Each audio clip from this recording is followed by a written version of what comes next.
Welcome to the Arena Decklist Podcast. I'm Jerry Thompson. Here with me, as always, is Brian Gottlieb, and we have some exciting news. Grand Finals happened, and Standard is saved. Which one do you want to tackle first? I don't know. They're both very exciting occurrences. Let's go Grand Finals first, because as usual, with all things in my life, I'm more excited about the things that happen to other people than things that happen to myself. So I'd rather talk about that first. That's a good place to be. Yeah, I mean, basically the tournament happened. It was kind of a mess. There were a lot of Omnath decks in both formats, and the ban hammer came down swiftly after that. But definitely wanted to give a shout out to Emma Handy and Anna Burchett for making top 8, especially since we talked about their Gruul deck a lot and sung its praises. And it's nice when not only do you go through the act of preparation and come up with something good, but then you also get rewarded for it.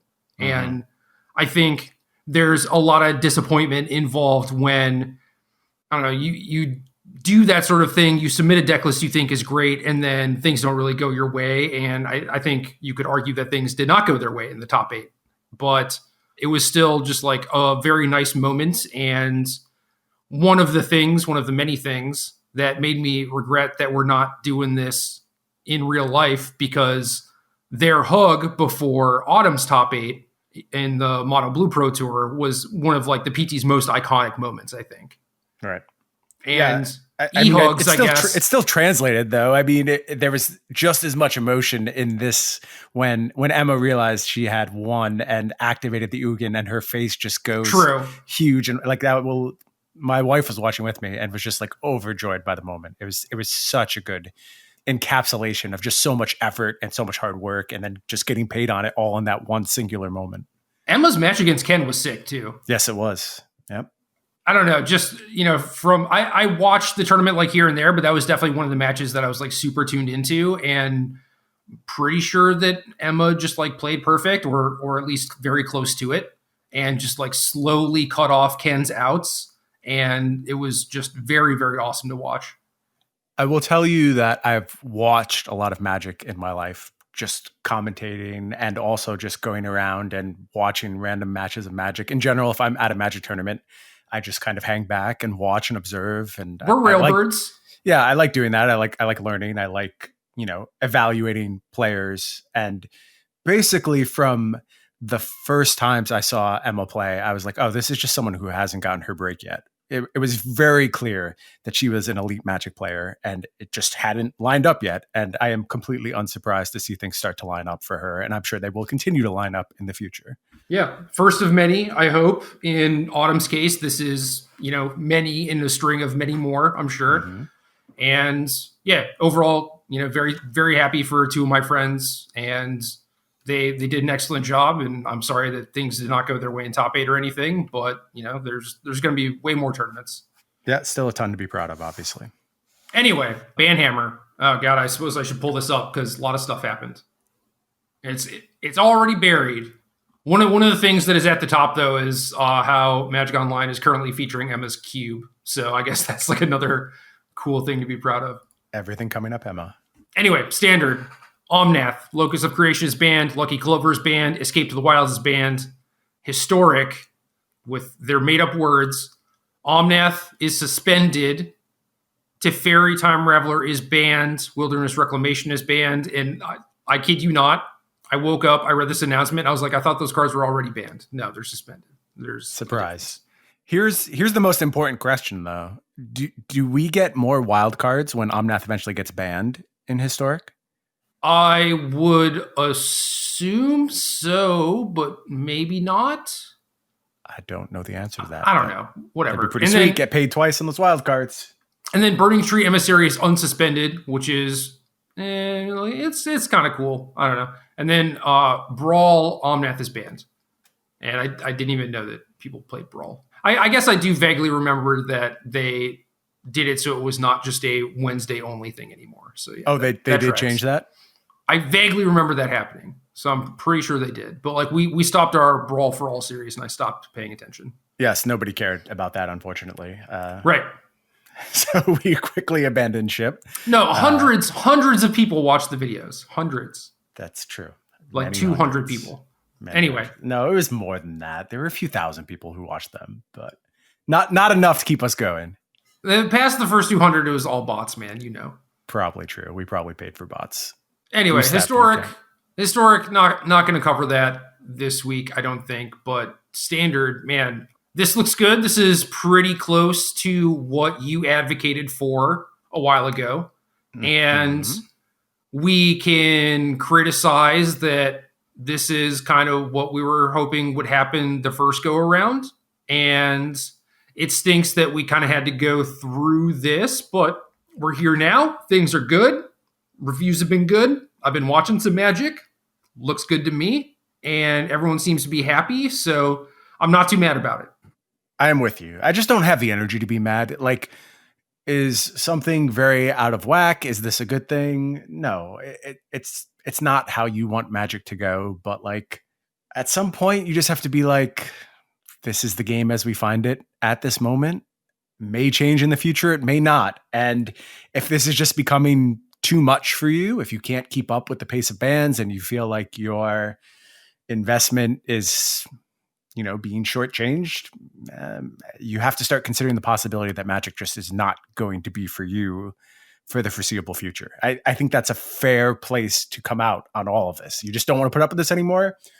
I get it. I don't fault you for that. But as long as we're here and we're doing this, I just can't get upset about things like this happening on a weekly basis. And I just want to focus on the fact that Magic feels good. In this moment, it feels really good. And it hasn't felt like that in a very long time. And the removal of the outsized engines from the game is the number one most important thing to my enjoyment of the game again. I don't know if it tracks for everyone else, but I know for me, these things need to be tempered down, and we're starting to go in that direction. Do I think we're there all the way? No, I don't. I probably played more games that I would define as traditional games of Magic over the past, 3 days than I have in the past 6 months prior to that. Like, just a lot of good creature combat and trading resources, and occasionally having to get in top deck wars, which is not something that has happened in a very, very long time. Now, granted, I think some of this is fictional and made up because we're all just playing by our own rules for a little while before things really get figured out.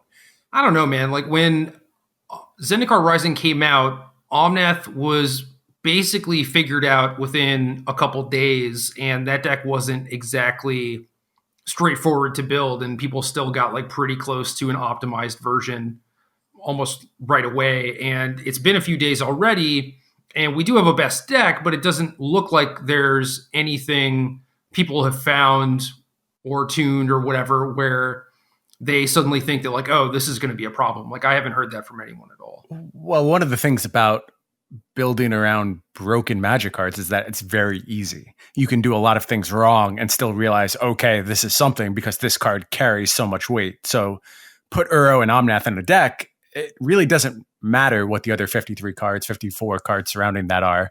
You're going to be fine. Things will come together for you. And I think that was a lot of the early stages of Omnath. And then as time went on, things got more and more refined. And here, I just don't think there is a power outlier like that left in the format. There's very good stuff left in the format, and there's some engines left in the format, but nothing that resembles free draw a card, gain 16 life. It's, whatever nonsense Omnath did. It's always that, isn't it? It's always the free cards and the extra gaining life and drawing cards. It's weird how it always seems to be that. That's the problem. It does historically seem to be the case, yes.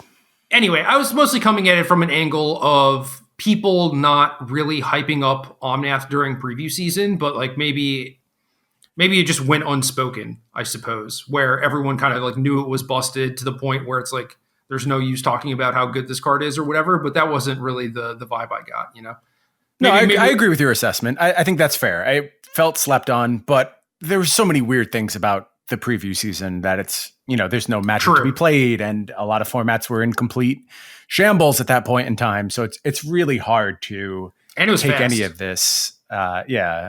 It's just such a strange time in Magic. It's really hard to unpack exactly what was going on.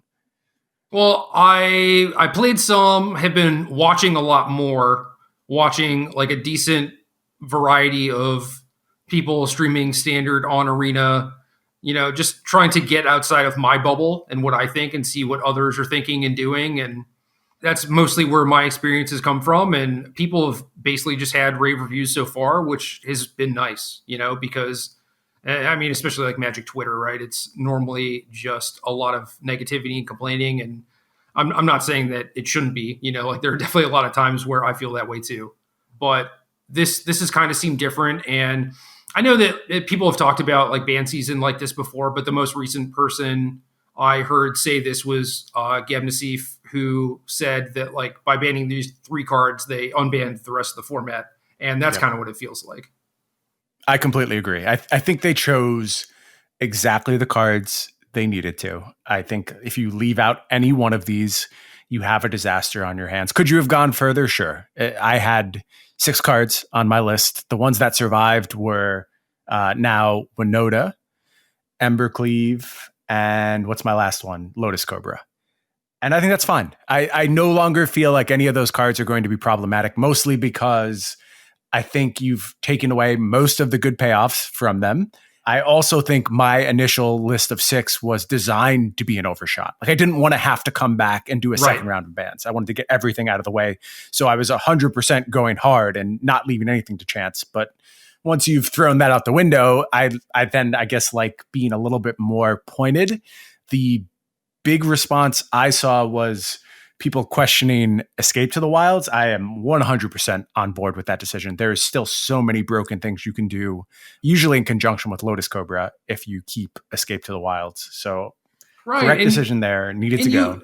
That's the bridge between like Cobra and Genesis Ultimatum too. That's what gives you the amount of resources to actually get there, especially in post-board games. And it does a ton of work in mitigating any sort of like means of interaction your opponent could have for you. Like are they trying to constrict your resources or like counter your spells or whatever? Are you having like, problems hitting land drops? It fixes all of your problems. And I definitely feel, trying to build these decks, like there's this big gaping hole, and that's an actively good thing. Yes. You should not be able to do what Escape to the Wilds enabled a lot of these decks to do. And you basically, all the degenerate setups in the format, at least the ones that I have worked on and have found, involve you putting a lot of resources onto the battlefield. And then you're trying to like cobble something together with the little bit you have left. So you've put a Dryad of the Elysian Grove on the battlefield, and you've put a Lotus Cobra on the battlefield, and you've put Song of Creation onto the battlefield. And those things have all assembled. Well, what's left in your hand? Nothing. You have nothing left at that point. If you're going to go through all the hurdles to get these really bizarre engines compiled together, you've invested a lot. And then if you just have Escape to the Wilds, you're 100% back in the game at that point. You have done what you needed to do, and you have a brand new hand of gas ready to go with extra mana on your next turn, or extra mana immediately, because you do have something like Lotus Cobra. So every degenerate thing I ever put together, be it Song of Creation Mill, where you milled out your opponent from 45 cards in a single turn, or the Nahiri's Lithoforming decks, where you just dome them for 60 and draw your entire deck on turn 5. All of that stuff does not work without Escape to the Wilds. It's an important part to have gone.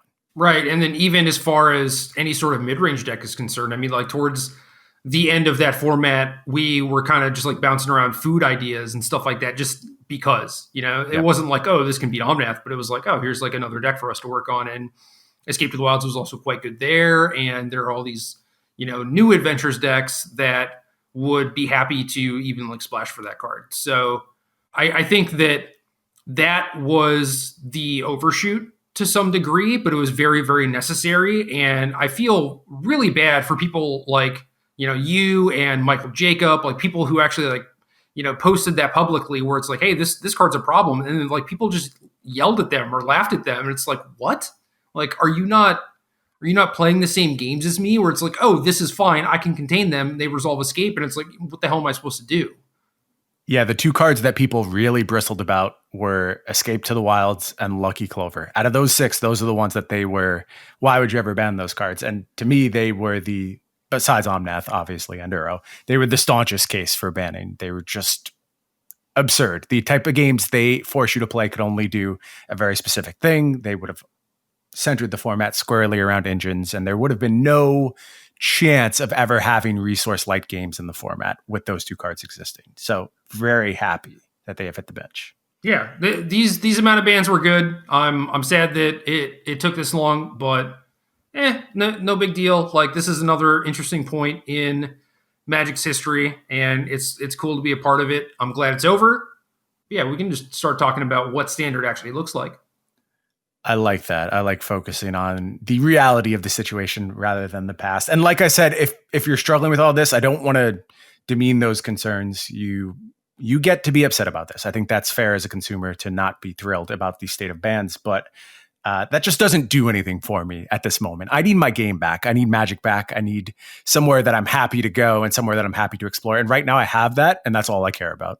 Yeah. I mean, as always, it sucks, and it's never going to not suck, especially when, in this case, it was like a fairly wide swath of bans. They're all like kind of contained to the same sort of archetype or whatever, but hopefully now, as Nassif recently pointed out, this means that the rest of your collection is unbanned, and hopefully that feels good.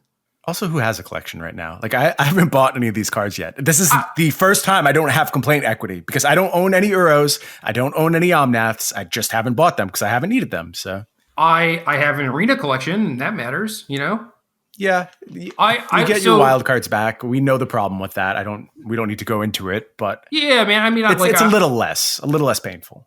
A little less. Like, I had certainly built a lot of different Omnath decks and crafted cards, and crafted things to try and build things that beat Omnath and blah blah blah. Right? Like, I was low on wild cards when this set came out, so I spent $200. And yeah, it just sucks, obviously. So I'm in the same boat as a lot of other people. But anyway, I am happy that the rest of my cards are unlocked. So that is cool. Yay. The way I tend to try and frame new formats is by looking at the pillars. And I think the initial reaction that people get when they hear of pillars is just like a top 5 or a top 10 list of like best cards in the format.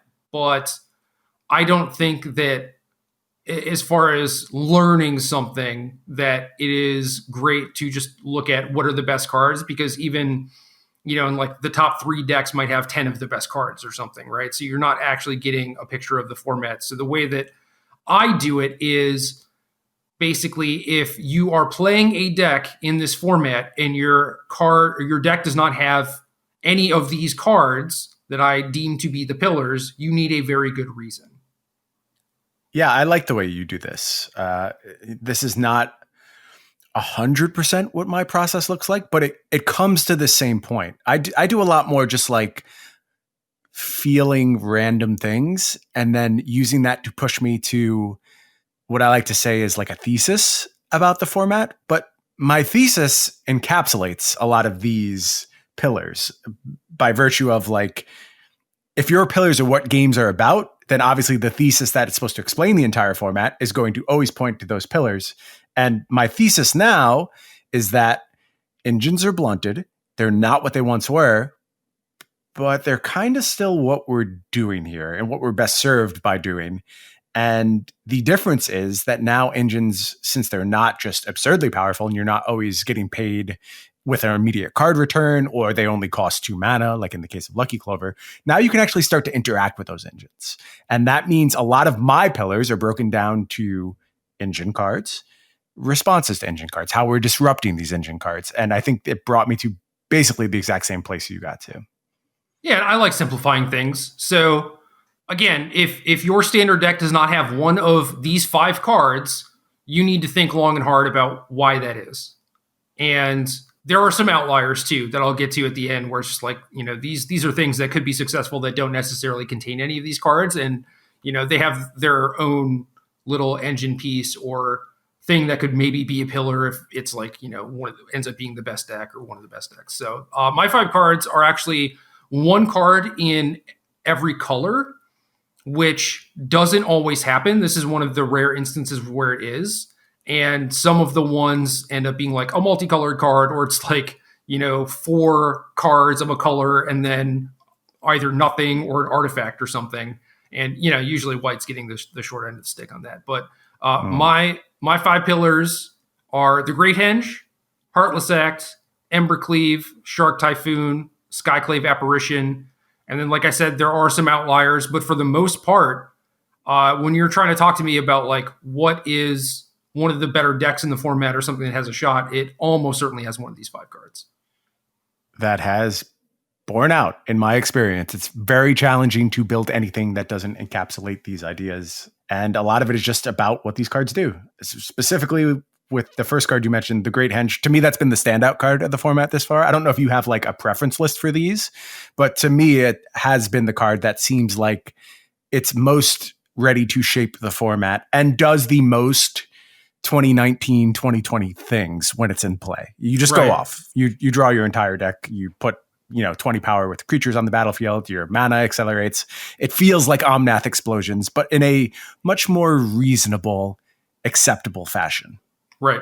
And they're basically stack ranked in order of importance, because in order to frame the format, I definitely want to talk about like the thing that I found to be like the most powerful first, and then second, third, fourth, whatever, so on. So awesome. I agree with you. I think the Great Henge is basically the best thing to be doing right now.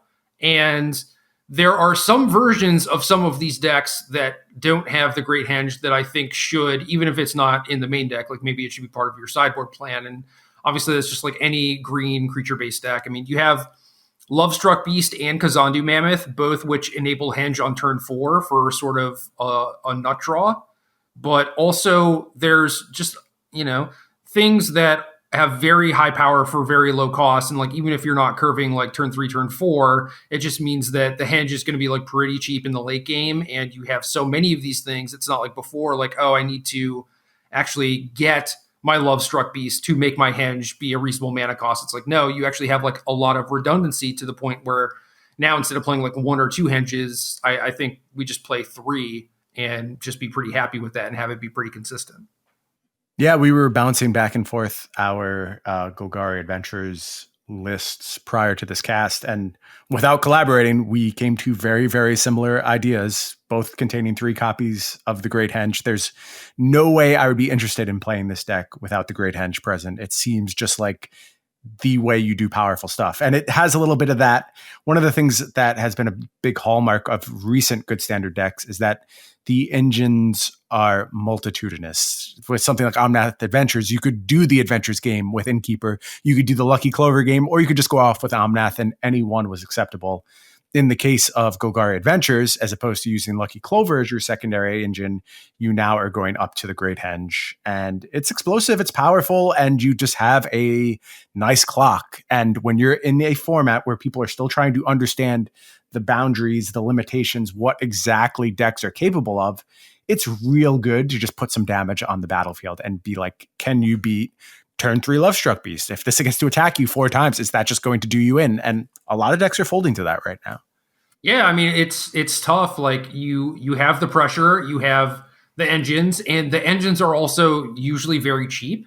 Innkeeper can be interacted with. Basically, all the decks are playing removal now. Like that is a major thing that has happened where not only are there not like a plethora of combos, it just means that there's a lot of creatures and a lot of combat, and that forces people to play removal spells. So like Innkeeper might just die every single time you play it. But that means that your opponent's game plan is getting slowed down. They have less removal for your 3-drop big creature, and then that enables Great Henge. And, Great Henge just works well with Innkeeper, making it so that you have something to play on your Great Henge turn, and you have enough gas to like keep drawing adventure creatures, and then they both kind of fuel each other. And then you're also just like building this bigger battlefield and pushing the game forward. And that's just your primary game plan. Sounds like a snowball to me. And we know how important snowballing is in modern Magic. It's not gone, but it is mitigatable. You talk about a card like the Great Henge as opposed to a card like Omnath. You can kill creatures that would otherwise allow Great Henge to enter the battlefield at a reduced cost. It's tough to kill every Lovestruck Beast and Kazandu Mammoth, because like you said, there's a lot of them, but you can do it. I mean, I've done it. I've done it successfully. You can also interact with the Great Henge as it's being cast, or excuse me, as it's entering the battlefield and a creature is being cast. So before it gets any value short of a couple mana and a couple life, you can go ahead and fire off an enchantment, or excuse me, an artifact removal spell. That's not something that felt good against Lucky Clover. Like there was no benefit to wilting a Lucky Clover a lot of times because they got immediate payoff and you only traded at mana parity.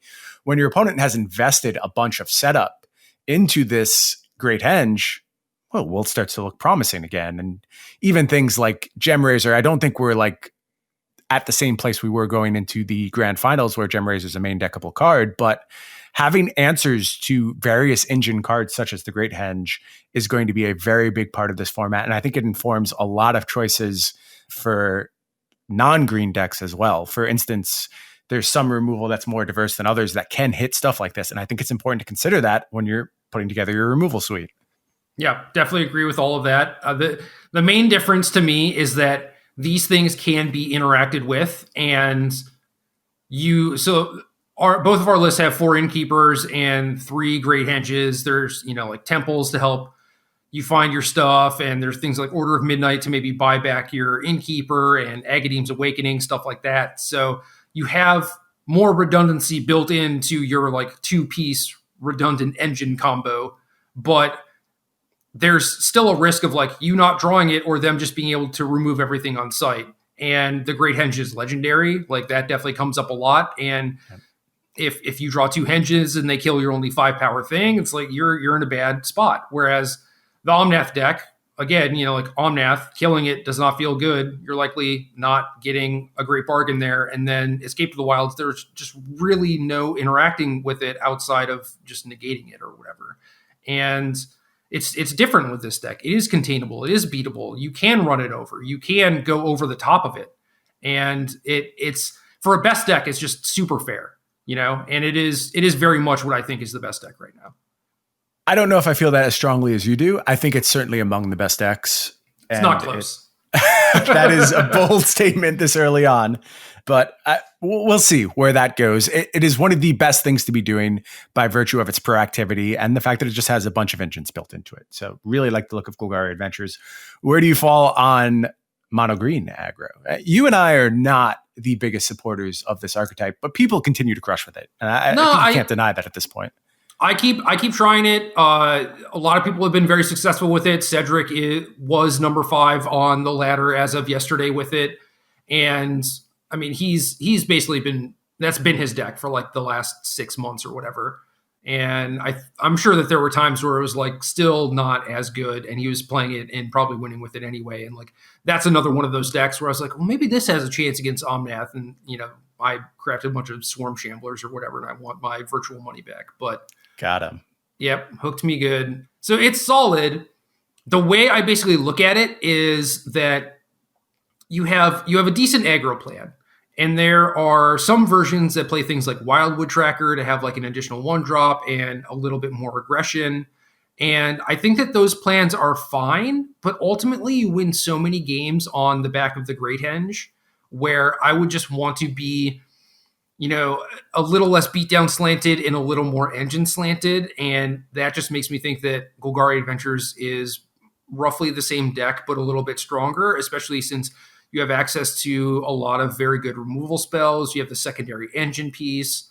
I mean, there are some downsides, right? Like your mana is not the best, and mono green gets things like Bonder's Enclave, which is not exciting but still solid, And you just can't afford to play a colorless land in a deck like this when you're trying to play a bunch of like single green stuff and Murderous Riders. So Golgari Adventure is definitely not without fault, but I do think that it's almost strictly better than mono green.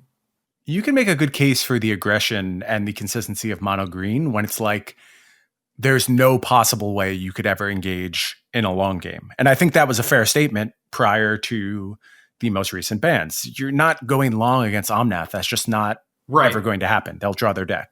So you get aggressive or you lose. Now, if you can be both one of the best beatdown decks and the best engine deck, that's a really sweet space to occupy. And you get to play like spot removal and duress out of the sideboard and all of these things that just overall help your game plan. And in a situation that we're in now where it's not necessarily like, oh, I didn't expect to play against this type of deck. Like the decks are all fairly known, but like you can't really control what people are trying out or what you expect. Like there basically is no metagame right now. So like having these versatile answers that Golgari has access to is like another strike in its favor. But it's also one of those things where it's like if people are messing around, like this is a fine deck to just beat up on nonsense too. So it's possible that if the format actually, does solidify, or I guess when it solidifies, then maybe that'll be less true, Yeah. Next up, Heartless Act. Not like a great pillar because it's just like generic removal spell and it's replaceable by a lot of things, but it is very important, and it's basically the reason to be black in a lot of these decks in a lot of these cases because it is so efficient. And obviously there are things that are good against it, like Scavenging Ooze, Stonecoil Serpent, etc. Like you're occasionally going to run into problems when you have that card. It's not like jam 4 of it kills everything, but it is kind of the bridge between all of these black mid-range decks. Yeah, I could see actually classifying this pillar as Heartless Act / Blood Chief's Thirst. And maybe that expresses a little bit more of what we're actually trying to get at is there's good removal decks now. It makes sense to be the deck loaded with removal. And for me, I never go too hard into like just Heartless Act or just Blood Chief's Thirst. I think you're supposed to play a mix and you usually end up in a very good spot if you do so. And I usually have like a Hagra Maulin in my deck as well. Not going hard on that card. I think the tapped land does matter, but you can usually find space for one and hedge a little bit. So it's this entire suite of black removal, which is strong in the format right now. There are threats that get punished by just being answered 1 for 1. If you are able to bake in some card advantage into your deck, you don't mind going 1 for 1 removal because you're not just going to get completely blown up by an Escape to the Wilds. So things like Kroxa, denying you resources and then just picking off every creature you play, that's real. You can do that now. And you could try and do that before. And, some people did so pretty successfully. Certainly some tournaments were won by Rakdos midrange, but there was a pretty clear flaw going into this weekend's grand finals. And Rakdos midrange didn't do too much in the space. It just was outclassed by Omnath. With that deck off its back, it's doing some really impressive stuff now. Yeah. And Dimir Rogues is the other one too, where obviously had a pedigree going into the grand finals, and people have done a lot of work on that list. And I think the one I like now is definitely like Luris into the story based. I'm not sure if I actually like the Ruin Crabs or not, though. I waffle. If they're against me, then they're incredible. If I'm playing them, they're completely unplayable. So that's generally my impression of Ruin Crab. Also, you know why that is, right? Why is that? Because you're playing mid-range nonsense, which crab is good against, and then you're playing on ladder against random people who are like, I like mono red. Yeah, probably true. Probably true. I like not even mono red, even just like, Rakdos and even Golgari Adventures are fairly aggro leaning. Yeah, things that punish you for just having an absolute blank in your deck. I do like the way the rogue decks have adjusted. The Zareth Sand stuff was just never going to work out. That deck didn't impress me from day one, but as it got I don't know about that. I don't know about that. I just don't. Never. Well, maybe they could have a moment. They could have a moment, but I don't think they can be a pillar. Yeah. With Omnath in the set, it's tough, right? It's like tough to look at it like that. But I look at the format as it is now, and it's like, Ink Eyes doesn't seem that bad. But like you said, these new setups look a lot more appealing. Instead of trying to Ink Eyes people, I could just have a bunch of 1-mana spells and into the story. Like I'm super in for that. Right. You have diverse game plans in that scenario. It's not just here's my thing, I hope it's good enough, or I hope you were foolish enough to tap out or build your deck with no removal, because the punishes were so hard. And I think they've remained pretty hard. I'm not looking to go back to Zareth Sand. I think we've just found a better version of rogues at this point. It's something I was doing a lot prior to bans. I was doing Vantress Gargoyle stuff, and I think that's the way to go. The card has continued to impress me and lines up pretty well against a bunch of the other stuff going on in the format. So I'm inclined to keep doing rogues that way. As far as Ruin Crab, do you know this is the most hated Magic card in existence right now? Like, I think there's a very good case that more people wanted to see Ruin Crab banned than either Lucky Clover or Escape to the Wilds. Oh yeah, I would believe that. And it's not because, cards OP or whatever. It was just I hate playing against this. The thing that people haven't figured out yet, and I'm going to talk about this in a little bit in my article this week, is that did you know that you can just side in cards? Make your deck a little bigger? Not a bad idea. And like it kind of goes against traditional Magic theory, right? Because it's like you're not presenting the optimal deck, but like, what if you're mid-range, right? And your optimal curve or whatever doesn't necessarily pressure them. No matter what, the game is going to turn 10. And especially with the DFCs and people having higher land counts in general, like Golgari Adventures, for example.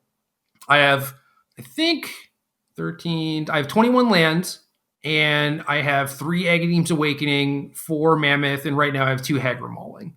That's a lot of pseudo lands. If I just like side in 8 cards and take 2 out, I'm a turn of Ruin Crab activations ahead of my opponent, and I'm mostly committing to just like playing my Mammoths as lands. Like I'm probably going to have to do that every game, but now you're getting that extra turn that maybe you need, and I am constructing my sideboarding strategy with that in mind, and like the amount of DFCs I play with that in mind. Yep. Right. And that is a thing that you can do.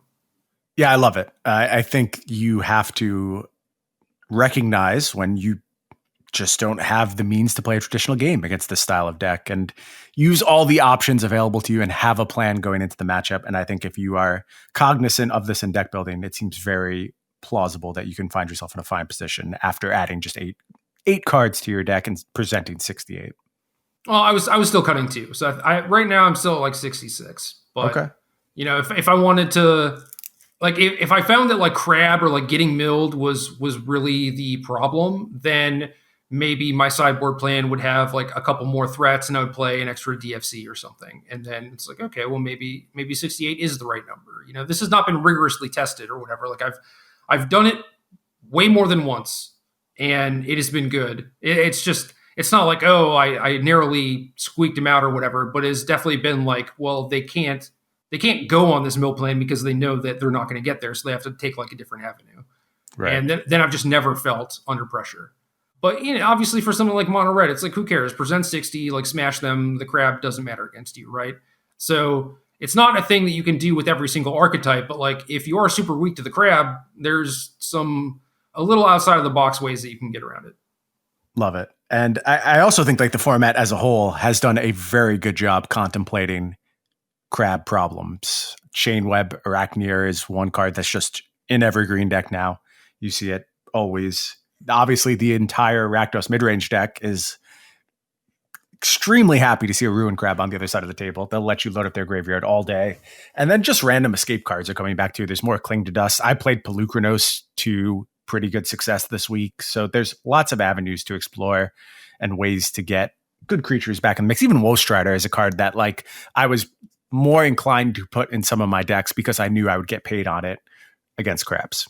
Yeah, Skyclave Shade, Phoenix of Ash. Canister had an Ox of Agonis in his Omnath sideboard, which was brilliant because they're milling you a little bit and also disrupting you, and then you just have like this draw 3 for free. And I'm very sad that the format, things changed before I got a chance to actually do that. But yeah, if you're milling people, they're going to have an escape card almost certainly. So you need to be prepared for that. And it's funny because, that is a way to get around Xerath Sand, is just escaping away like all your good targets. So that's certainly a strike against that card. Absolutely. Yeah, I think so. That came up a lot for me. And then I think there's way more Clings available at this point. Any black deck usually has access to Cling. Not as many Lanterns as I would expect. Soul Guide Lanterns. Love that card. Maybe. Yeah, I do too. And I wish I saw more Loris decks trying to take advantage of it. But that hasn't come up all that much for me. Maybe that's still a couple weeks away, or you need to see some results from crabs before you start going down that road. If you're concerned about your Rakdos matchup, they go too hard for a single Cling to matter. And I've really liked Soul Guide Lantern against them. Nice. Other Heartless Act deck is one that is probably not good, but I think bears mentioning, and that's some sort of food variant. I think there's Golgari, maybe Jund. Like basically, if you want to play Claim the Firstborn, in our Jund list, pre-ban, we were playing Escape to the Wilds and Korvold and stuff. But I think that package of cards it's still there. and it's still very relevant. And I think that people should not just dismiss it outright. I agree. I played the deck some this week. It was good. It felt solid. It felt like I was still putting my plans together and understanding exactly how I was supposed to line up against the format at large. You know, I had some games where, like, I think probably the first time where I was like, okay, all of my sideboards need to account for the Great Henge going forward was against when I was playing food, and I just like didn't have my wilts in the sideboard, and I was just like, we're gonna have wilts going forward. Like, that just doesn't have to happen to us. Dude, I just had a great idea. Please tell me. Do you want to put the Great Henge in food? Oh, well, I do. I don't think that really works, but Abzan food. What would you like to do with that? You can play the Mythos. Yeah. Which Yeoman 5 has been doing in Abzan, and I didn't like that Abzan deck, but Mythos did look good. And for one of the qualifiers, I registered an Emma Handy special that was admittedly like pretty bad, but it was just like food with Doom Foretold. Yeah. Okay. And I thought that was tight. I don't think it was good, but I mean, if we're trying to get some disenchants in there, Mythos can do the job. Yeah, I like that. I don't know about food with Doom Foretold. I saw Majors actually posted a list the other day that was like Doom Foretold food-ish, if I'm recalling correctly. Maybe it was Felidar Retreat based. I don't know. It was like a 4-color nonsense thing. And it didn't seem to me to have enough ways to mitigate your own Doom Foretold, which is sometimes fine. I don't think you need to go super hard. Like, you don't need to have a deck full of golden eggs, but you need some way to know that you're going to benefit from playing Doom Foretold. But maybe you could just do like hard card advantage. You go Treacherous Blessing into Mythos, so you're happy to do some 1-for-1 stuff. Doom Foretold. I'm buying it. I see something there. There are ways around it. I mean, obviously, when you had Cat, it was way different. And right. This is the point where the Cat ban actually looks really good, by the way. Yeah. Because if Cat did not get banned, I think we would have like a clear runaway best deck, you know? So that was a preemptive ban. It looked kind of silly, especially in the face of Omnath. But now it's like, well, if you didn't ban Cat during this round of bannings, it would have been heinous. So I'm very happy that was gone too. But I agree. Yeah, that card helped make Doom Foretold like less of a big deal. But yeah, you can come up with sacrificial fodder, obviously. Kind of want to pause the podcast and work on this deck. Don't let me do that. Let's keep going. Sorry, man. We got to talk about Embercleave. Okay. How much Embercleave experience do you have? More than you would expect, mostly because I have a lot of Winota experience. But my experience with Winota was take those Embercleaves out of your deck. They suck there. I don't think they suck everywhere. There's plenty of places to Embercleave, and I think it remains an important part of the format. Although I will say it feels like the deck that I am just kind of clowning with everything right now is Gruul. And that's not to say anything bad about the Gruul deck. If you listened last week, you know how high I am on that list. It was just built for a very specific metagame, and people just kind of took the 75 and copy pasted it into this new metagame. And I don't think it quite works as well here. So people need to think carefully about their card choices in that deck, because it has not impressed me thus far in this new metagame. Yeah, rebuild it. You know, some of the stuff you can keep for sure. I think some of it is definitely worth looking at, like just Brushfire Elemental in general, I think is solid. Also quite good with the Great Henge. Maybe the Stonecoil Serpent, Gem Razor stuff is not worth it, and you want to look at something else. Maybe you want to get the Rimrock Knights back in there to make your Innkeepers a little bit stronger or whatever. Like, I've seen Akum Hellhound base builds, like more aggressive leaning stuff, which has impressed me a little bit more given the current metagame. So yeah, I could see that too. So I think that Gruul Adventures is definitely very good, and outside of Mono Red Aggro, might be the best Embercleave deck, and basically for the reasons you noted, where in decks like Winota or even like Knights, it might not even be like the right equipment for the deck. Like against a format where people are very high on spot removal and interacting again, I mean, Embercleave is not as effective as it used to be, right? Because your biggest thing doesn't necessarily live all the time, and you don't necessarily get up to like, 3 and 4 creatures to make that thing super cheap. Like if you're attacking with like a Robber of the Rich and you have an Embercleave, it's like, it's not super impressive. And then obviously it has the Great Henge problem where it's legendary too. So you were playing Maul of the Skyclaves, right? And that's a card that I also like a decent amount. And it's a lot better against spot removal just in general.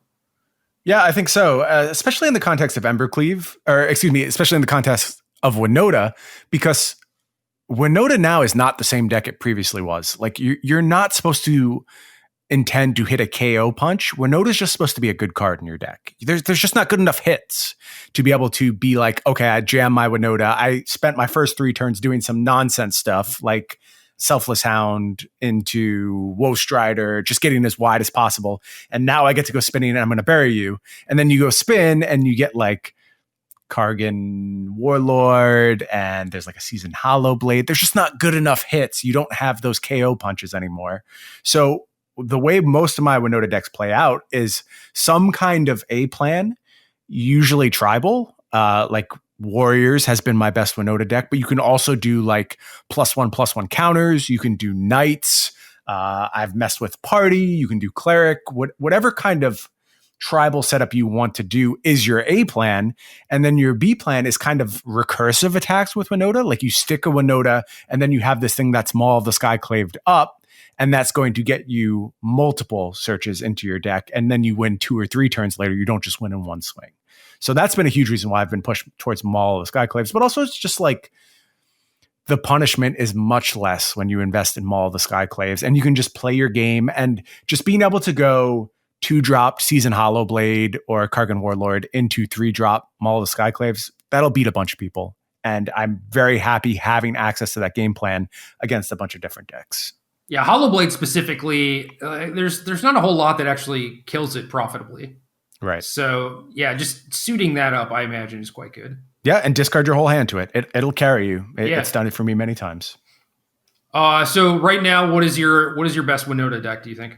I think it's Warriors, going as far as the 3-mana Warrior Lord. Like, that's your main hit. When solid. Yeah, and there's decent Warrior support. And you get enough different types. One of the big changes I made is to play the red 1-drop, which is, I don't even know its name, but when it dies, it deals damage equal to its power. No, that card's good too. And I also have the core that gives all your warriors double strike. And you combine all this stuff with Maul of Skyclaves, and I'm just like, tenning people out of nowhere with my Seasoned Hollow Blade. And I think you need these weird backdoor hits now that change the combat math pretty dramatically when you're attacking on Winota turns, and also just function when you don't have Winota whatsoever. You go 1-drop, 2-drop, 3-drop, and you've put a ton of power on the battlefield and you're threatening lethal on turn 4 or 5. That's what Winota needs to look like right now. It's not a combo deck anymore. Yeah, that makes sense. Next up is Shark Typhoon, and this to me is kind of the control or even like tap out mid-range catch-all, where I don't think there's going to be a deck like that exists without this card. And, like Dimir control, Azorius control, I think Esper Dance is actually solid too. And I think this just encapsulates what those decks are trying to do. I think my best deck is a Shark Typhoon deck. It's not exactly lined up with things like Dimir control or Dance of the Manse. Mine is Urian enchantment deck, and you can certainly do like Doom Foretold, Dance of the Man stuff in that shell. I've seen some Setessan Champion Doom Foretold decks that look very nice. I know Jeff Pike is playing one that he's really enjoying, and mine kind of looks to do some similar things, except it's just 80 cards, 3 Urians in the main, a ton of omens. Combine that with Setessan Champion, and you just kind of go off and you overpower everyone. And then you have Felidar Retreat. So you're blinking Omen of the Hunt, and Felidar Retreat is putting a bunch of tokens in play. And basically you get a bunch of 1-turn KOs by setting your deck up this way. And all of that is backed up by Shark Typhoon and Sweepers, because Sweepers are not being widely played at the moment. Someone needs to keep these creature decks honest and play some Sweepers. So I've been very happy with my Shadow of the Skies, and this deck has really impressed me thus far. I think it's the best thing I've stumbled across, but there's a lot of space in the general Doom Foretold, Dance of the Manse type stuff that also leans on Shark Typhoon that I think still has to be sussed out, but lines up well against everything else going on. You can build an engine into these decks. That's what's so exciting about them, is you don't have to play fair. And while I was very drawn to things like Rock, it's fun to play the Rock. Everyone wants to play the Rock, but these engines still exist. And if you can build your decks to take advantage of them as well, I think you should be doing so.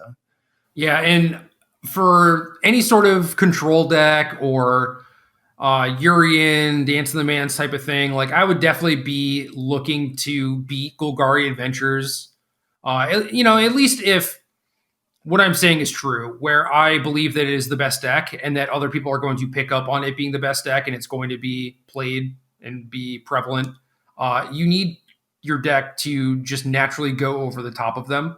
Correct. I don't think like normal Dimir control where they're like killing with Shark Typhoons is really going to get the job done because they're just going to outdraw you. I agree with you. That's been my experience. Basically with any deck lacking an engine, I feel the pain of playing against adventure creatures so much. They're 2 cards in 1. They just do so much. And you're asking your 1-for-1s to keep pace with that. They can't. It's not realistic. You're asking for something that can't be done. So the way other decks are keeping up with the 2-for-1 value of adventure creatures is by installing their own engines. Felidar Retreat is a really good one, but stuff like Great Henge and Trail of Crumbs and all the stuff that goes in Golgari Adventures as well, of course. It is just what you have to do to keep pace right now. We're not free from engines yet. Sorry. Yeah, I mean, Luris Into the Story is definitely another one. That's a good one, yep. I mean, Rakdos just plays with their graveyard all day. Yeah, Timerit, Calls the Dead is kind of their engine. I think that's fair. Well, and I mean, there just gets to be a certain point where like every turn you're just escaping Broxa, right? And it's like, that's kind of what you're doing. You don't run out of gas. It's happening in a different way, but that's how they operate. Last up, we have Skyclave Apparition, which is sort of a weird one. You were like, well, Felidar Retreat. And it's like, well, there are more decks that have Apparition than Felidar. Maybe Retreat is like a stronger card overall in the format. I don't necessarily think that that's true, but I think that between Apparition and Shark Typhoon, you're covering more bases than by having something like Felidar Retreat. That's fair. And I think we are talking about pretty different decks when we're talking about Felidar Retreat and Skyclave Apparition. Maybe it should be that white is actually the color that gets 2 paths on this pillar chart because they are so separate. But make your pitch on Skyclave Apparition. I do think it covers most of what I saw as white's role in the format too. Yeah, so this one is lighter. This is like mono white, Selesnya aggro, or like counters.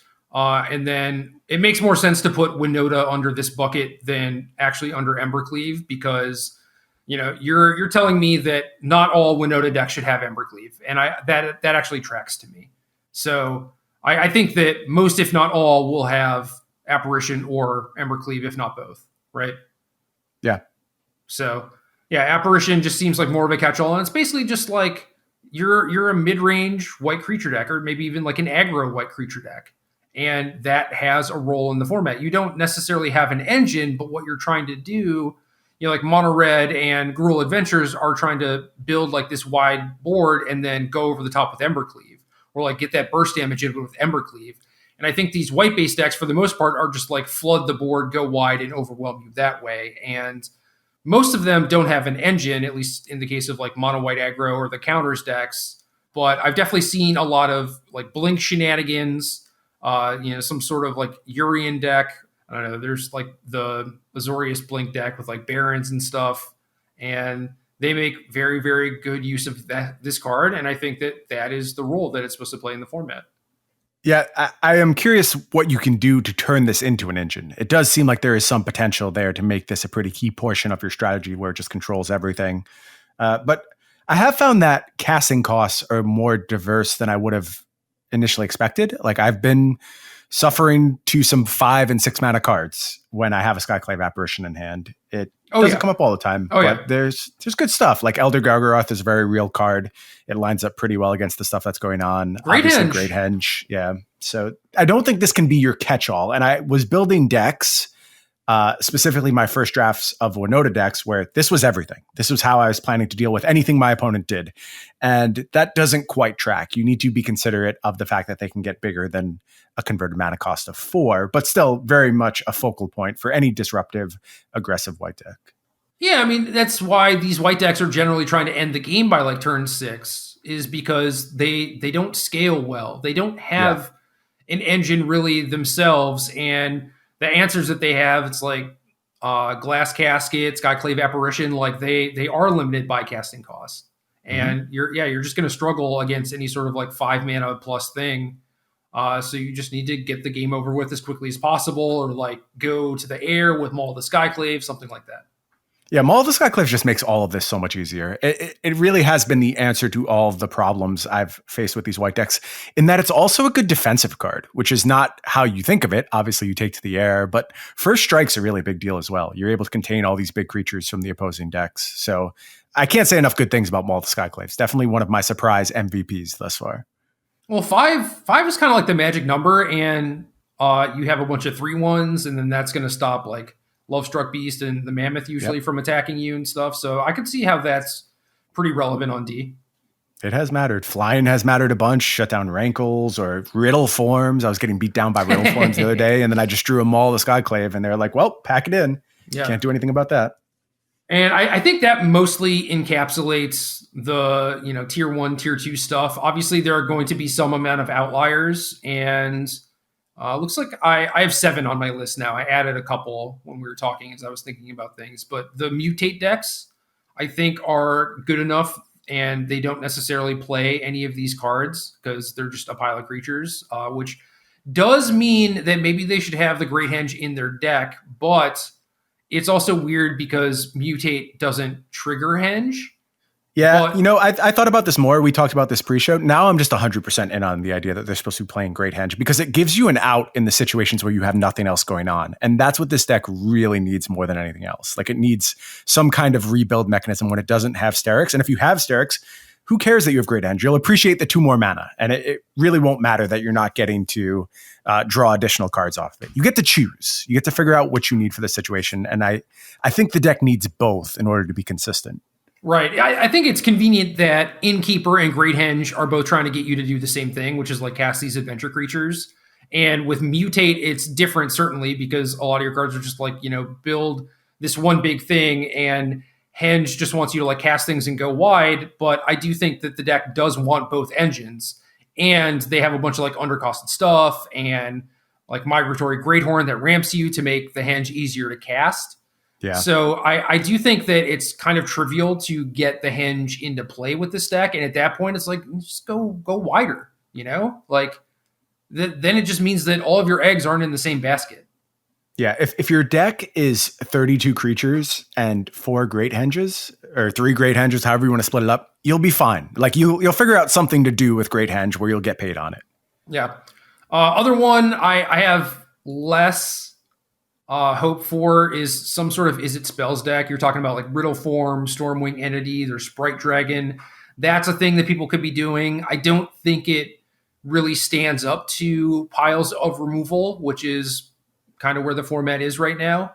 And then there was another build that we were working on that I'm a little bit more interested in trying, which was, like Magmatic Channeler Wizards sort of, and taking advantage of Raza and the mythic spell DFCs. And I mean, you get Opt and Shock to go with Stormcaller, which is kind of cool. And then Blitz of the Thunder Raptor, I think, is a very good card. I mean, that's basically Heartless Act in a deck like this. So I think that could have some legs, maybe. But I opened that deck yesterday. I went through Scryfall and was looking at my old decks prior to the reality setting in of Omnath in the format. And I was looking over that list, and it still strikes me as a little underpowered, honestly, but I will try it at some point. We were pretty high on like using Sublime Epiphany to get payoffs for Raza too. So I want to try it. I don't have very high expectations though. Ooh, I just thought of another deck to add that may or may not. Yeah, I guess this deck would have Shark Typhoon, but like some sort of Joel Rail setup has got to be solid. Yeah, where did I just see an interesting Jarail setup? It might have been in combination with like an Adventures build, like an Innkeeper build, which is not something I've really seen a lot of because... No, I sent you that list when the core set came out, right? Like Village Rites, Joel Rail, Adventures. Yes, that's right. Maybe that's the one I'm thinking of. So I've tried that. I mean, Scavenging Ooze is just so good, especially with Kroxa being a pretty big part of the metagame, that I don't think there's a whole lot of reason for you to play Joel Rail instead of Ooze. Like, obviously, you could mix them 3 and 3 or whatever, but I think just Ooze and the 3 mana, 5 power things and Great Henge is just much better than messing with Joel Rail. Yeah, where did all these M21 cards go? They're just gone. They haven't been unbanned yet. Where's Teferi? Where's Ugin? Just gone. Corey Baumeister had one Teferi in his Azorius list. I was like, oh yeah, that's a card. He also had Solemn Simulacrum. Haven't seen any of these cards in a very long time, and I don't know if they're going to make it back. I think they still have to wait out Throne of Eldraine before they're going to get back in the mix. Well, that's the problem, right? Is like they go at the same time. Right. So they'll never have their moment. I'm going to put Solemn in my food deck, and you can't stop me. That is a nice card to throw in the oven. Let me tell you. Do you remember my colorless monument deck? That could also be fine. I think so. I mean, like, it's the best Ugin deck. Maybe it's the best way to ramp to Ugin, which nobody else really does that well. Yeah, we don't have a good Ugin deck, and a lot of these control decks are set up with enchantments, so they can't really play Ugin. Yeah, the problem is that if you're investing a lot of resources into making a monument when the format is very contemplative of artifacts because of things like the Great Henge, you don't get any payoff from just putting a monument in play and having it blown up. So yeah, but you also have a lot of targets, right? Like your deck is mono brown, so it is, but none of your cards are good. So they can just ignore all of them and it is true. Do their business. It probably feels pretty good to like wilt a Palladium Mirror or whatever. So yeah. Anyway, Cycling is another one that I've heard people talk about that plays mostly unplayable cards. So not a lot of these pillars going to be showing up, and I think that deck might be solid, but definitely not like one of the better things you could be doing. Yeah, I don't know what to make of Cycling right now. I haven't played with or against it. We know it exists. It had its moment in the sun a few months ago. Nothing has really changed as far as that goes. It's just hard for me to see why it lines up particularly well. And does it do anything better than anything else is the question I have. And graveyards are being accounted for. We mentioned more Soul Guide Lanterns. I think if that's the case and there's more oozes around, you don't want infinitely large oozes facing you down. That's certainly not a good scenario to be in. So, well, ooze takes a long time. If you're talking about like shutting off Zenith Flare, I mean, obviously it's going to shut off Luris just fine. It does, but it's also just huge and has gained a bunch of life if it stays in play, right? If you just sink all your mana into Scavenging Ooze, they don't really have a lot of good answers to that. So. Yeah, if you're able to kill the fox and manage the graveyard and gain some life, then it's tough for them to win. They're going to need to like do a lot of cycling and probably back-to-back Zenith Flare you, which might be tough. Next up, Setessan Champion. I pegged this as a card to watch because when Theros was coming out, it was like, oh, this is like a cool engine, and we had some fun like building around these enchantment decks, and I don't think they've gotten a lot of help since then, outside of just like all the other busted engines getting banned. Yeah, the biggest enchantment that has made the mix is Felidar Retreat. I've enjoyed doing Setessan Champion Felidar Retreat stuff. Like I said, that's legit. Yeah, I have good Urian setups, but I'm curious if you can just go harder on like enchantments and find some mid-range space to occupy, maybe using Archon of Sun's Grace, Setessan Champion, and a bunch of enchantments there. I would have to look at the list of cards a little bit more carefully and think about the 2-drop creatures. I don't remember them being great, and I don't think I want to do like any kind of Heliod or Daxos type stuff, but it's worth another look for sure. Yeah. Mono Blue Lotus is another one that actually 5-0'd a daily event on Magic Online during the Omnath era, which, I mean, it was probably better for it that it was playing against like Omnath and decks with no removal spells.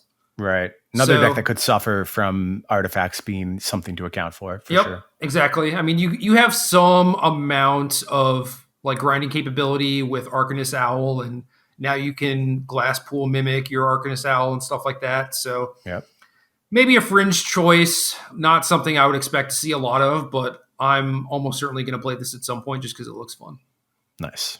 And then the two I added when we were talking was like, oh yeah, we were talking about like your Gruul combo deck. And then Temur Ultimatum was another one that doesn't really fit in any of these boxes and still makes a decent amount of sense. And I was like sketching out a list earlier today. Just Terror of the Peaks type stuff, or yeah. And you're not like a engine-y ramp deck. Now you're just like tap out big things, and this is a place where you can actually slot in a couple of Ugins and have it be fine. I don't know why I am so addicted to the idea of Urian plus Omen of the Hunt right now, but for whatever reason, that is an interaction that appeals to me, and the whole like Urian Terror of the Peaks thing has always worked for me. Like I just like that one turn setup where you're just blinking everything and killing them on the spot. Okay. Yeah, thing about Urian I forgot to mention too is like it's I mean, you're obviously like a slow deck, but having 80 cards, getting to start 80 cards has got to be nice against the rogue decks that are just trying to mill you. Yes, it is. Yes, it is. But I didn't know how much it was necessarily in your favor because of how slow to set up you are and just, how ruthless they are. Like their mana curve is so low and they try and get you dead pretty quickly. They have a bunch of like cheap card drawing and cheap interaction, a lot of counter spells. Like I could just imagine them, needing to take a couple extra turns to kill you, but it's still being trivial. Yeah, I haven't played the matchup much with my particular Urian deck, but I did say, just in terms of, I'm casting a lot of 5 mana expensive spells and all their stuff is very cheap. I was concerned about the matchups. I certainly packed my Chainweb Arachnirs, which I think all green players must do at this point. Make sure you don't leave home without your spiders. And that card has just been such a house. Like it doesn't answer the problem in and of itself, but its impact is huge on the matchup. Right, because I mean the flip side of it, outside of like their mill clock, they're still interacting with you and grinding out your resources, and then you just have this thing to play back at them basically for free.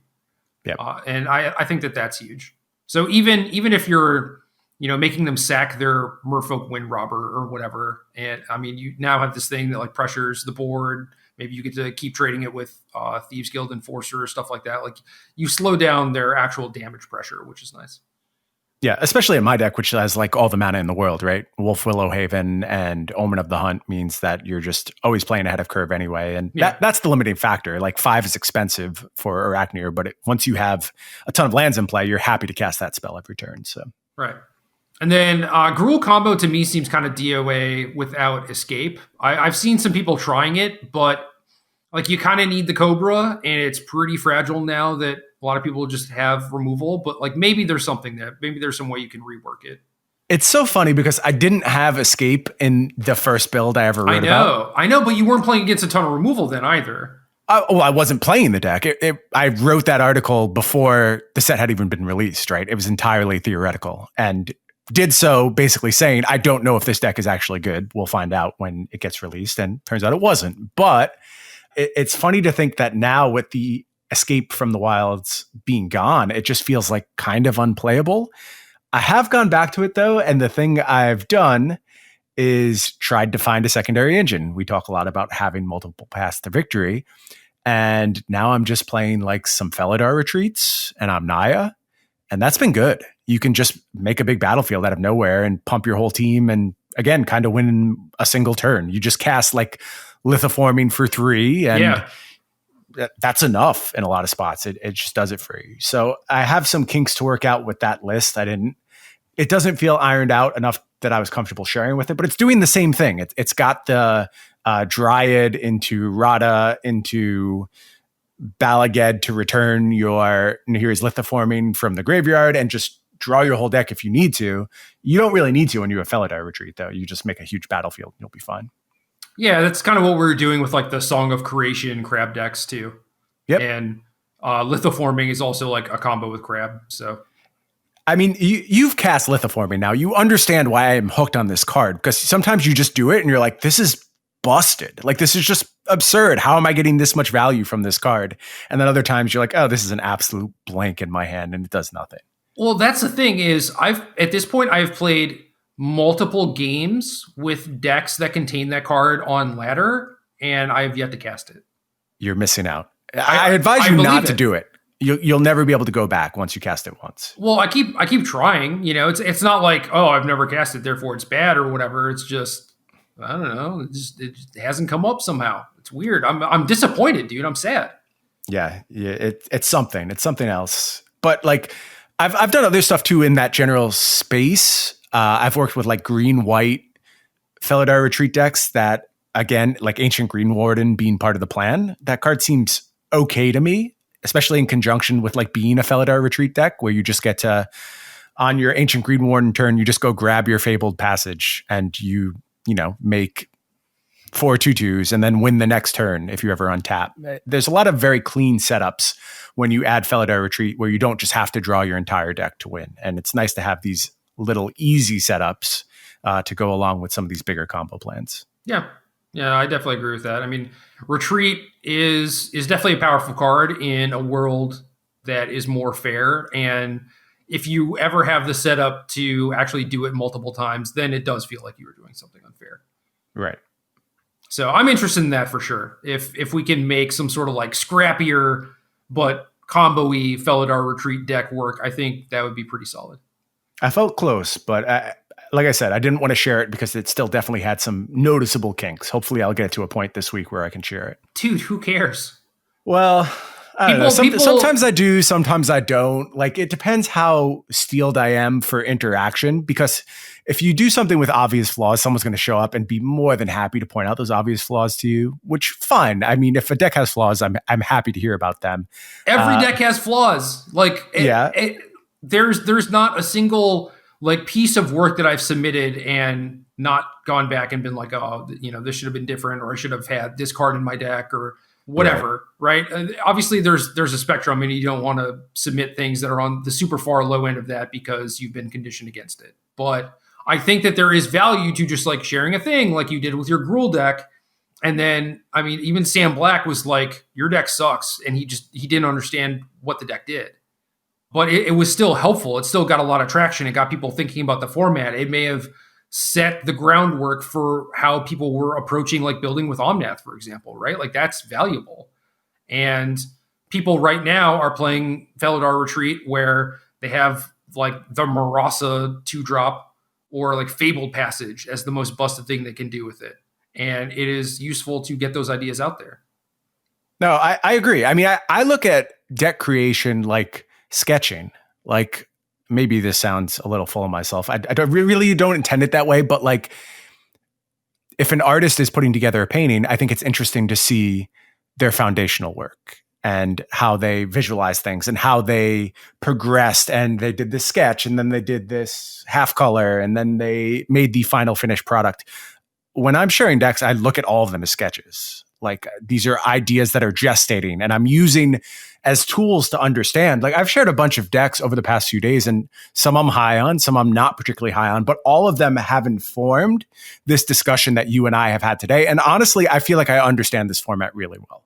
And if I had a tournament to play, I would have a very good idea what I should be targeting, what I should be registering, and I would like my chances. That doesn't mean every deck I've shared in this moment has been ready for a tournament, but all of them were part of getting to this place where I feel like I have a grasp on the format. Deck building is creative, and therefore I think that it is an art form. And I don't know, similarly to any sort of art form, like you can critique basically any aspect of it, and it's neither like right or wrong. Sure. Know? But I don't know. I guess it's similar to like, oh, is Magic a sport? Is chess a sport? Like these mind sports or whatever. It's like, it depends on how you define it, but in my mind, yes. And I think people are going to say, deck building is not an art. You just copy paste from the internet or whatever. And it's like, you're sort of missing the point.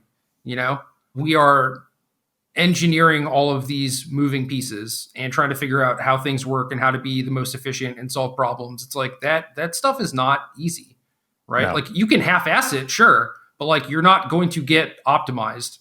And that's kind of what we're striving for a lot of the time. And yeah, like there is value to like you showing your sketches and just being like, hey, not a finished product. Don't play this on ladder. You're not going to hit number one or whatever. But like, this idea is worth exploring, and I want like a second set of eyes or whatever. And I think that that's helpful. And I think that, people enjoy it when artists share their sketches or cosplay works in progress or how-to videos and stuff like that. And this is kind of more of the same. And for people who don't think that it's an art form, it's like, why do you think people get so upset about like net decking and things like that? Or like, when you say someone's deck sucks, they take it personally, because to them, it is their creation. It is a part of them. They care about it. That's art. Right. No, I think that's a great reason to define it as such. Question time. It is question time, of course, every week. We go to our friends over in our Discord and ask them for their burning questions about magic, the universe, life, all that good stuff. And this week's question comes from Schwa. Do you think I'm saying that right? Schwa. SHWA. Schwa. Yeah, Schwa asks, specifically me, so you don't get to weigh in on this one. Sorry. Yeah, I'm just going to go. For Bryan, have you considered making 1 or 2 more episodes of Head Games to discuss some strategies for dealing with current events? Seems like we need it more than ever. For folks who may be newer to our podcast, of which I'm sure there are many in the Arena Decklist era, I did previously do a second podcast under our umbrella called Head Games with my friend Jonathan Carter. Jonathan's gas. Jonathan is awesome. I'm not going to give his qualifications because I mess them up every time. He's a very qualified person. I will tell you that. He knows a lot about competing and training people. I confuse... And head games related things. Yeah, I confuse the exact nature of his qualifications. And I know he's a very forthright and honest person, unlike some other people in the space, and likes to be very clear about it. So just go Google Jonathan Carter. You'll find him. He's worked with many esports organizations. And we did a podcast together for about probably like 20 episodes where I thought you got into like the 30s, but... I don't think so. I feel like it was right around 20. But we talked a lot about his work and how he helps the athletes, both real and esport athletes that he works with. Those are real athletes. It's a sport. We just talked about this. Both traditional and esport athletes. Sorry about that. Look, Magic has E and then sport in it now, right? Both parts count equally.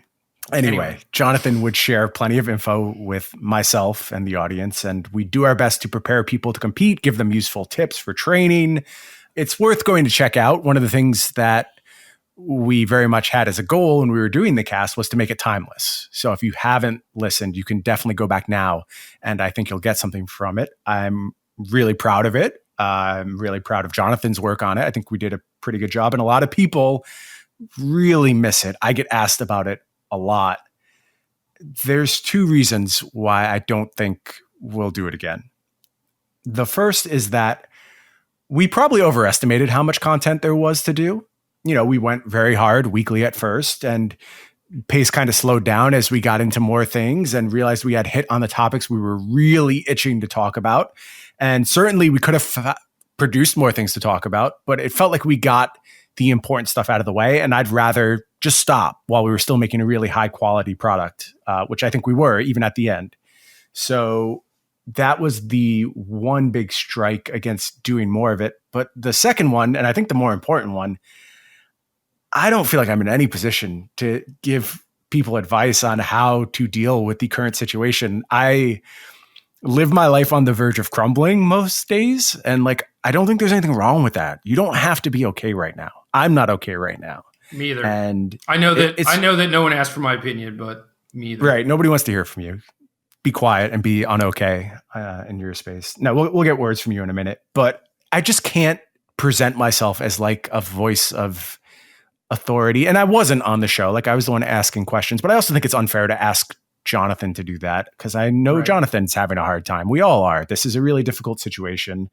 And I wish I could give more to people. I wish I could sit and honestly just talk to people all day and listen to how they were feeling and do everything I can to help them. But it's a battle just to hold my own stuff together. And it has not been easy. And some days it feels almost impossible. So taking on something like that, it's just not in the cards right now. And even like in the Magic space, I feel that way sometimes. It's hard to present myself and want to stream. And some weeks it's hard to write articles. And this is the easiest thing I have to do every week because I get to come talk with you and I always enjoy that. But even doing this sometimes, it's just like, there's a lot of other stuff going on. It's hard to get focused on this set of issues. See, we've had our weeks and we even, I kind of took a week off during all of this. Right. Right. Yeah. And I think you just have to be honest about the circumstances. And for me, part of that honesty is just saying, I'm not equipped to do that right now. Yeah. I mean, that's the exact same spot I'm in. Like I wish that we could, maybe even if I'm not a part of it or whatever, but like, I wish that you and Jonathan could go on and maybe not even say like, oh, we have all the answers or whatever, but like, this is how we've been dealing with this and it's been working or whatever. But I don't think anyone is able to do that, unfortunately. Yeah. We'd all be signing up if there was answers available. It's just a really hard time, in our personal lives, in our political lives, in our health lives for many people. And piecing that all together is just not going to be solved in one podcast. Not that I think that's what you're asking for, Schwa. I know you're coming from a place of just like missing us probably, and you just want to hear from us again. And I hope someday we can find something where we come back together and we do another episode of Head Games for Everyone, because I get asked about it all the time. It doesn't feel like this is the moment, though. Yeah, one of the things that has stuck with me that a friend of ours told me is that he's just like not even really engaging in Magic, but still listens to the cast on the regular just to maintain like a sense of normalcy. And I think that the podcast would be helpful even for just a thing like that, or even to, this is kind of why I want to answer this question, is just like to hear that, like, yeah, you're struggling and we get it. We just baseline assume that like everyone is struggling, at least, maybe not in the same way, but in their own way.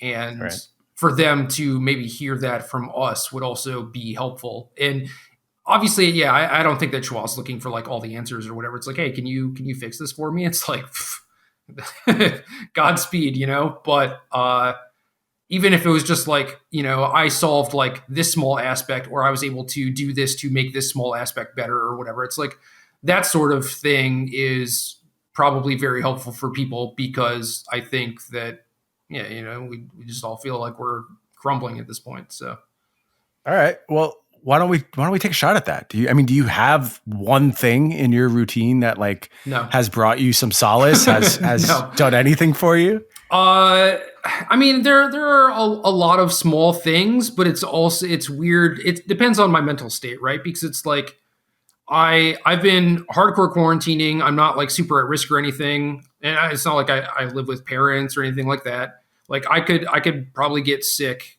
and I would likely come out at the end, most likely. Cats can get coronavirus. So word, that's fair.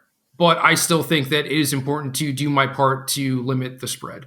And so I've mostly just been like on my own. And there's also the consideration of like, who could I like go see or whatever, where I would also not be potentially putting them at risk or their family at risk, and so on and so forth. So it's just like the only way in my mind I see to handle this situation is to be quarantined for the most part. So it's been really hard just in general. And it was like okay at first, and now it's getting worse. But I think it's also gotten a little bit better. Like I'm definitely not at rock bottom or anything, but yeah, having the cats help. They give me a reason to get up and get off the couch. Like I have to feed them and play with them, and I enjoy having them around, and I get to talk at things, even if they can't talk back at me or whatever, So like that has been good. And then there's things like talking to some friends of mine on like weekly video chats or whatever, where it kind of helps, but it's also kind of like, this sucks because it's not the real thing, just like right. being in person, face to face with people, etc. It's just different. I don't really connect like that. So I don't know. It's depending on when you ask me, it's like, oh, video chatting is awesome, or I'm just like, video chatting sucks, Right. Yeah, I think we all have those oscillations between like, this solution I've found is the best thing, and I'm so sick of this solution, I just want to do the normal thing again. Yeah. For me, I can think of kind of like 2 points that I can point to as positives off the top of my head. The first is that I've gotten to spend a ton of time with my wife, and we really like each other. Like we just enjoy being around each other. I am really glad. It always baffles me when like people have bad things to say about their significant other. It's like, what's wrong with you? Why are you doing this to yourself and that person? Like, be with someone you care about and you are happy to be around all the time. So obviously for most of our lives, we've had obligations that take us away from each other for sometimes a majority of the day, be it work or travel or whatever. There's always something in the way, right? And this year has probably been the most time we've ever gotten to spend together. And we just both really appreciate it. And it'll be hard to give that back. I don't know that we can give that back. I mean, we're just so used to always being there for each other. And I think like humans should be able to live their lives that way if they want to. Like it's important to have those close relationships and not always be pulled away from the person you want to spend all your time with. So probably for the first time we've gotten to experience that, and it's been great. I like cooking our meals together every day, and I get to check in with her while she's working and feel very connected to her work life. Whereas that used to be a very separate part of her, where she just like went somewhere, did her work, and came back. Now it's much more something that I'm in tune with. So that's cool. I also like how easy it is to just like hang out with friends online and play video games. Again, it's one of those things where like, oh, it would be nice to go in person and play some video games with friends, or go to a Magic tournament. Sure, both those things would be great. But it's been cool how willing people are to just like get together in gaming groups. And, you know, we've played a bunch of Fall Guys, other random games I play with people, be it Teamfight Tactics, or I was playing a bunch of Call of Duty with my family members going back a few months. There's just a bunch of stuff that like I haven't done in years that I didn't even consider doing for a very long time, which has re-entered my life and I've really appreciated. So both those things have helped me get through stuff. Despite that, I have a lot of bad days, you know, some really bad, some only kind of bad, and then there's occasional good ones. But I think that's all we can ask at this point, is just try and find little bright points and hope we get to the other side of this someday. Yeah, I try. It's just hard, man. I mean, there are some days where it's clear to me that like, oh, this was a good thing. This is a thing that I can focus on to make me happy or whatever. And then there are other days where like, you know, the same level of event could occur, and I'm just like, who cares? You know? Yep. So yep.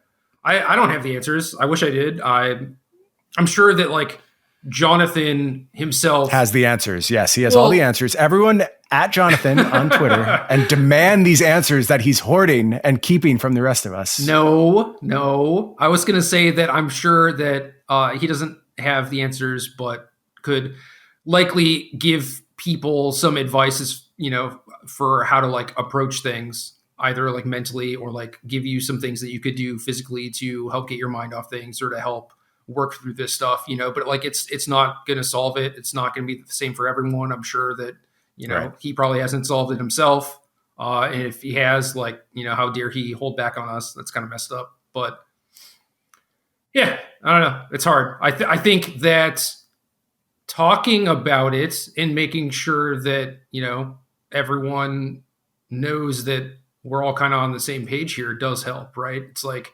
yes, I'm not just in it myself. You know, I know that there are plenty of other people that are, you know, maybe in the same situation as me, or would like to even be in the same situation as me, but are like an essential worker or whatever, or like are in a restaurant that is probably wrongfully opening, or, you know, things along those lines. And it's like, that sucks even harder, you know, and I can't imagine being in that situation.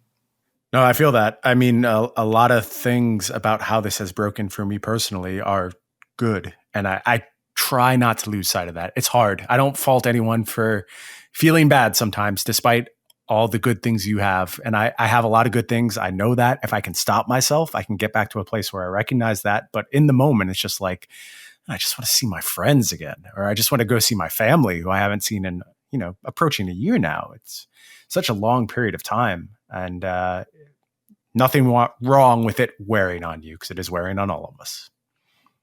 Game.